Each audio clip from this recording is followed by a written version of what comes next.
শম্পার সংসারে আমি শম্পা সবাইকে আরও একবার স্বাগত জানাই। যে যেখান থেকে আমার ভিডিওটা দেখছেন আশা করছি আল্লাহর রহমতে সবাই ভালো এবং সুস্থ আছেন। আলহামদুলিল্লাহ, আমরাও ভালো আছি।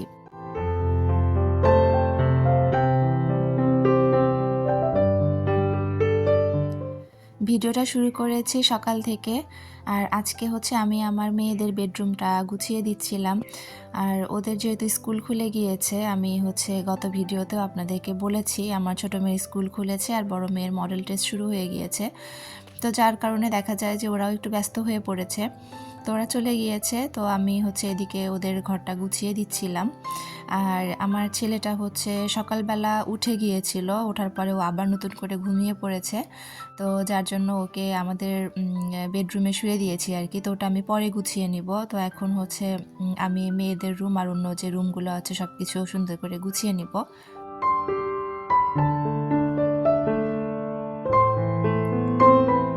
মাঝখানে আমার একটা দিন ভিডিও দেওয়ার গ্যাপ হয়ে গিয়েছে। চেয়েছিলাম আসলে কন্টিনিউ করতে প্রতিদিন, কিন্তু নেটের প্রবলেমের জন্য আমি আসলে ভিডিওটা আপলোড করতে পারিনি। তো যা গতকালকের আগের দিনে হচ্ছে আমি যে ভিডিওটা আপলোড আমি করেছিলাম, কিন্তু নেট এত বেশি প্রবলেম ছিল যার জন্য কিন্তু আমার ভিডিওটার আপলোড হয়নি। সেটা আমাকে গতকালকে আপলোড দিতে হয়েছে। তো যার কারণে ভিডিও একটু জমেও গিয়েছে। তো এই ভিডিওটা হচ্ছে গত মঙ্গলবারের ভিডিও। তো হচ্ছে মঙ্গলবারের ভিডিওটা আপনাদের সাথে শেয়ার করছি। সোমবারের দিনের যে ভিডিওটা আপনাদের সাথে শেয়ার করেছিলাম, তো সোমবার রাতেই কিন্তু আমার হাজব্যান্ড হচ্ছে একটু গ্রামের বাড়িতে চলে গিয়েছে, মানে আমার শ্বশুর বাড়িতে একটু জরুরি কাজ পড়ে গিয়েছে, যার জন্য সে চলে গিয়েছে। তো সে সোমবারে রাতে চলে গিয়েছে, আর হচ্ছে মঙ্গলবারে সকাল থেকে আমার শরীরটা বেশ অসুস্থ। হুট করেই আমি একটু অসুস্থ হয়ে পড়েছি, কারণ হচ্ছে একটু গ্যাস্ট্রিকের প্রবলেম হচ্ছিল, সেই জায়গা থেকে একটু বেশ ভালোই সমস্যা হচ্ছিল। আর প্রচণ্ড মাথা ব্যথা, আমি কোনোভাবেই মানে চোখ মেলে তাকাতে পারছিলাম না, এরকম একটা অবস্থার মধ্যে পড়ে গিয়েছিলাম। তো একে তো হাজব্যান্ড নেই, তার মধ্যে বাচ্চাদের স্কুল, আমার ছোট বাচ্চা, সব কিছু মিলিয়ে অসুস্থ শরীরেও আসলে সব কিছুই আমি করেছি। না করে উপায় নেই, কারণ এলোমেলো কোনো কিছু কেন যেন দেখতে ভালো লাগে না। যার জন্য অসুস্থ থাকলেও কিন্তু সংসারের কাজগুলো গুছিয়ে করার চেষ্টা করি। যখন একেবারেই পারি না সেটা ভিন্ন কথা, তবে একটু কষ্ট হলেও আর কি গুছিয়ে করার চেষ্টা করি সব সময়। তো যাই হোক, প্রচণ্ড মাথা ব্যথা ছিল, আর হচ্ছে যেহেতু গ্যাস্ট্রিকের প্রবলেম ছিল, সব কিছু মিলিয়ে আমার একদমই মানে উঠতে ইচ্ছা করছিল না। একে তো ঠান্ডা, প্রচুর ঠান্ডা, কোনো রোদও ছিল না, যার কারণে কিন্তু সব কিছু মিলিয়ে একটু এলোমেলো অবস্থার মধ্যে পড়ে গিয়েছিলাম। তো যাই হোক, আমি সকাল থেকে বেশ কিছুক্ষণ শুয়েই ছিলাম। মেয়েরা চলে যাওয়ার পরেও আমি বেশ কিছুক্ষণ শুয়ে থেকেছি। তারপরে আবার এই যে আস্তে আস্তে কাজগুলো গোছানো শুরু করেছি। যেহেতু বসে থাকলে দেখা যাবে আমার নিজেরই ক্ষতি হয়ে যাবে, লস হয়ে যাবে আর কি, যেহেতু আমার হেল্পিং হ্যান্ড নেই। দেখা যাবে যে আমাকেই করতে হবে, যার কারণে উঠে একটু একটু করে কাজগুলো গুছিয়ে নিচ্ছিলাম। তো ওই যে সকালবেলা আমার মেয়ের টিচার এসেছিল, তো হচ্ছে লিভিং রুমে ও হচ্ছে পড়ে, কারণ আমার মেয়েদের রুমে দেখা যায় আমার বড় মেয়ে পড়াশোনা করে, যার জন্য টিচার আসলে ও লিভিং রুমে একটা টেবিল নিয়ে বসে পড়ে। তো সেগুলো সব কিছু আমি গুছিয়ে নিয়েছি। এমন বাজে অবস্থা ছিল সকালবেলা যে মেয়ের টিচার এসেছে, তাকে যে আমি এক কাপ চা করে দিব আমার সেটুকু অবস্থাও ছিল না। তো যাই হোক, তারপরে এই তো আমি হচ্ছে রান্নাঘরে চলে এসেছি। আমার এই যে সরিষার তেলটা এর মধ্যে শেষ হয়ে গিয়েছিল, তো সরিষার তেলটা আমি রিফিল করে নিলাম।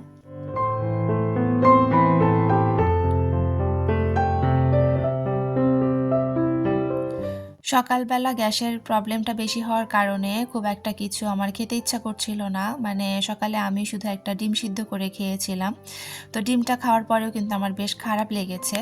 তো যার কারণে আর অন্য কোনো কিছু আর আমি খাইনি। তো হচ্ছে এখন ভাবলাম যে একটু লাল চা করে খাই, যেহেতু দুধ চা এখন কোনোভাবেই খাওয়া যাবে না। দুধ চা খেলে দেখা যাবে আরও সমস্যাটা বেশি হবে।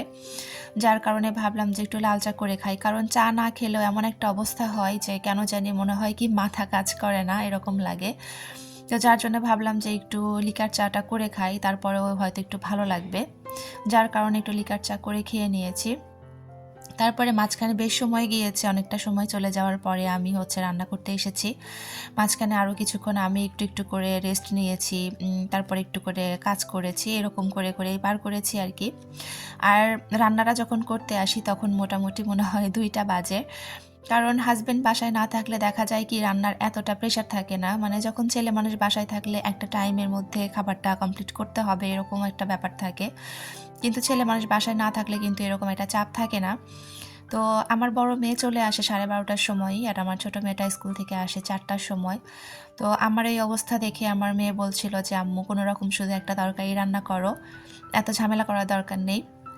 রান্নাটা আসলে ওই করতে চেয়েছিল, কিন্তু যেহেতু কোনো কাটা বাছা রেডি ছিল না, তো কাটা বাছা ও যদি করতে আসে তাহলে আরও এলোমেলো করবে।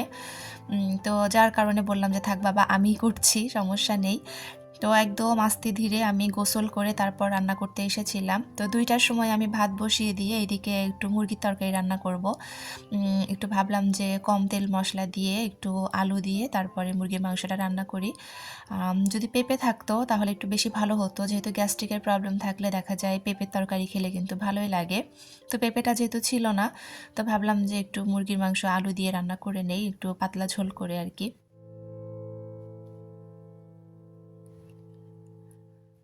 আমার মায়ের বাসা তো একদমই কাছাকাছি। আমার বাসা থেকে আমার মাকে ফোন দিলে সে চলে আসতে পারত, কিন্তু আমি ইচ্ছা করে আমার মাকে ফোন দিইনি। তার কারণ হচ্ছে তার নিজেরও বয়স হয়েছে আর প্রচুর ঠান্ডা পড়েছে। সে এসে দেখা যাবে যে সব কাজ করা শুরু করবে, সেটা আমার কাছে ভালো লাগবে না।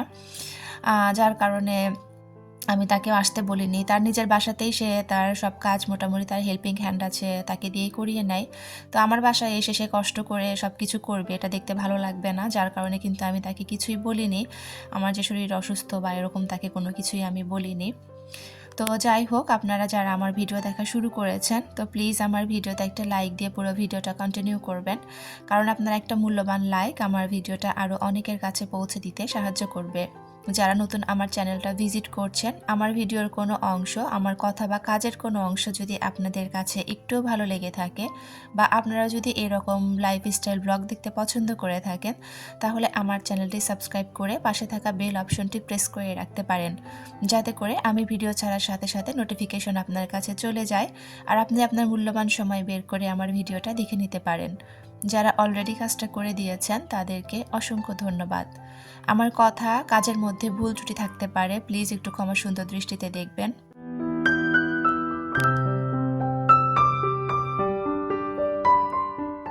তো আপনাদের সাথে কথা বলতে বলতে এদিকে কিন্তু আমার হচ্ছে মুরগির মাংসটা মোটামুটি রান্না করা হয়ে গিয়েছে। তো মাংসটা আমি কষিয়ে নিয়ে একটু বেশি করে ঝোল দিয়েছি, যেহেতু একটু পাতলা ঝোল রাখবো, যার জন্য একটু বেশি করেই ঝোল দিলাম। আর ওইদিকে তো আমি প্রথমে আগে রাইস কুকারে ভাত বসিয়ে দিয়েছিলাম। তো ভাতটা আমার হয়ে গিয়েছে। তো ভাত হয়ে যাওয়ার পরে আমি সবসময় এভাবে একটু কাঠি দিয়ে নাড়াচাড়া করে দিই, এতে করে ভাতটা বেশ সুন্দর ঝরঝরে হয়ে থাকে। রাইস কুকারে ভাত দেখা যায় কি এভাবে নাড়াচাড়া না করে দিলে কিন্তু একটা ভাত একদম চাপ ধরে থাকে আর কি। তো এই ভাতটা খেতেও ভালো লাগে না। আর এইদিকে আমি হচ্ছে মাংসর সাথে একটা কিছু ভাজি করতে চাচ্ছিলাম, কিন্তু আমার ভাজি করার কোনো কিছু এনার্জি হচ্ছিল না, বা কোনো কিছু যে কাটাকাটি করব আমার সেটা এনার্জি হচ্ছিল না। এদিকে আবার একটু ঝাল ঝাল আমার ভর্তা খেতে ইচ্ছা করছিল। তো গ্যাস্ট্রিকের মধ্যে যদি আবার অতিরিক্ত ঝাল খাই আরও বেশি সমস্যা হবে। কিন্তু আমার এতটা খারাপ লাগছিল, মানে মনে হচ্ছিল ঝাল কিছু খেলে হয়তো ভালো লাগবে। তো যার কারণে আমি এখানে কয়েকটা কাঁচামরিচ ভেজে নিয়েছিলাম, ভাবলাম যে একটু ধনিয়া পাতা, পেঁয়াজ আর কাঁচামরিচ সুন্দর করে ভর্তা করে একটু ভাত খাবো। মানে আমি যখন ভর্তাটা মাখাচ্ছিলাম আমার কাছে মনে হচ্ছিল যে কখন আমার এই ভর্তাটা শেষ হবে আর আমি কখন একটু ভাত খাবো। যেহেতু সকাল থেকে আমার শরীরটা বেশ অসুস্থ ছিল, আমি কোনো কিছু খেতে পারছিলাম না, আর হচ্ছে একটা গ্যাসের ওষুধ খেয়েছিলাম আমি। গ্যাসের ওষুধ খাওয়ার পরে কিন্তু দেখা যায় এমনিতেও মোটামুটি ক্ষুধা লেগে যায়। তো যার কারণে সব কিছু মিলিয়ে আমার প্রচণ্ড ক্ষুধাও লেগে গিয়েছিল। আর এই ঝাল ঝাল ভর্তা দেখে আমার আসলেও মনে হচ্ছিল যে কখন একটু আমি ভাতটা খাবো। তো যাই হোক, এই যে আমি সুন্দর করে পেঁয়াজ, মরিচ, তারপর ধনিয়া পাতা মেখে লবণ দিয়ে মেখে নিয়েছি, তার মধ্যে একটু বেশ খানিকটা সরিষার তেল দিয়ে দিয়েছি। আর পাশের এই পেঁয়াজটুকু আমার কাছে মনে হলো যে একটু বেশি হবে, যার জন্য কিন্তু আমি আবার সাইডে রেখে দিয়েছি।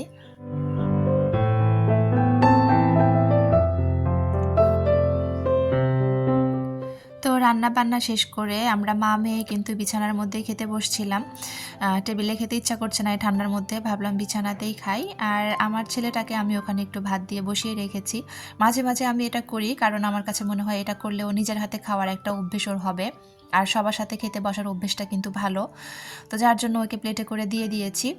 আর এদিকে হচ্ছে আমি আর আমার বড় মেয়ে, আমার ছোট মেয়ে তো স্কুল থেকে আসতে আসতে 4টা বেজে যাবে। তো আমরা এখানে খেতে বসেছিলাম। তো গরম, গরম এইভাবে একদম ধোয়া উঠানো ভাত, তরকারি মানে শীতের সময় এটা খাওয়ার যে কি মজা, অন্যরকম একটা মজা লাগে। আর ভর্তাটা এত বেশি মজা হয়েছিল যে আমি কিন্তু মোটামুটি এই ভর্তা দিয়ে এই ১ প্লেট ভাত কিন্তু আমি এই ভর্তা দিয়েই খেয়ে নিয়েছিলাম। মানে এতটা ভালো লেগেছে আমার মানে যেরকম আমি চেয়েছিলাম একদম ওইরকম মন মতো ভর্তা আমি করতে পেরেছি। এরকম মন মতো ভর্তা দিয়েই খেয়েছি আরকি। খুব ভালো লাগছিল।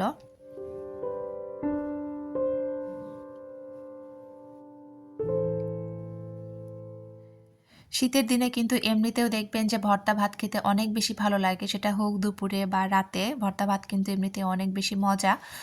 তো আর এরকম অসুস্থ হলে তো দেখা যায় একটু ঝাল, ঝাল ভর্তা খেতে আরো বেশি ভালো লাগে।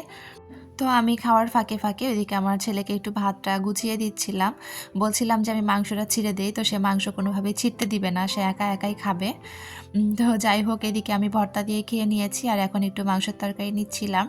তো আমি কিন্তু ডান হাত দিয়ে তরকারির চামচটা ধরেছি। এতে করে আপনারা কেউ কিছু মনে করবেন না। কারণ হচ্ছে যে আমি যেহেতু বাম হাত দিয়ে ফোনটা ধরেছিলাম যার জন্য কিন্তু আমাকে ডান হাত দিয়ে চামচটা ধরতে হয়েছে। তো এটা একটু ক্ষমা সুন্দর দৃষ্টিতে দেখবেন। তো তারপরে এই যে আমি কিন্তু হচ্ছে মাংসের তরকারিটা নিয়ে নিয়েছি। আর মাংসতে আমি সবসময় এরকমভাবে টমেটো দেই না। আজকে একটু দিতে ইচ্ছা করলো যার জন্য দিলাম। আর টমেটো দেওয়ার কারণে কিন্তু মাংসের টেস্টটা অনেক বেড়ে গিয়েছিল। আমার কাছে বেশ ভালো লেগেছে তরকারিটা।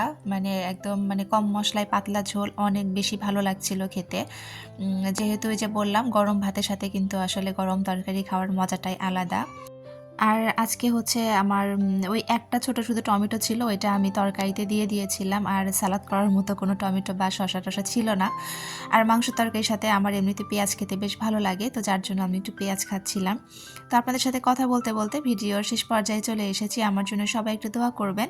আপনাদের সবার সুস্থতা কামনা করে আর আমার পরবর্তী ভিডিও দেখার আমন্ত্রণ জানিয়ে এখান থেকেই বিদায় নিচ্ছি। আল্লাহ হাফেজ। আসসালামু আলাইকুম।